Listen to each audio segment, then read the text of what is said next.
jërë ngeen jëf mbokk yi ñu ñuy topp saa su ne weleen tey abonné tey partagé tey like vidéo yu baax a baax ñu dikk ak yéen say xibaar lii nag di ab jëyee bu dal si askanu Sénégal mu doon ab bis bu jóge woon fële sa Dagana man demee ba tolloog fële sa Louga sa usine bu ñuy wax SPA foofu la këpp ba tolloog juróomi nit ñàkk si seen bakkan lu tolloog fanweeri nit ak ñett am si ay gaañu yu xaw a metti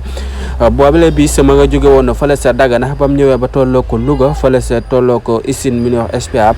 foofu la daanu ñu nemmeekuwaat beneen rek accident bu métti bi am ba tey si réewum Sénégal si kaw tali yi ba tey bu yàggul rek déggoon naan fi ay accident yu métti rek beneen ñëw tolloo ko waat si mu doon ab bis bu këpp lu tolloo ko juróomi nit ñàkk si seen bakkan fanweeri nit ak ñett am si ay gaañu loolu nag gendarmerie dina si ibab l'enquête ba xam lan moo waral boobu les accident bu am fële sa Louga way leen tey abonné tey partagé tey like vidéo yi baax a baax xam ne jëkk ak yéen si yeneen i xibaar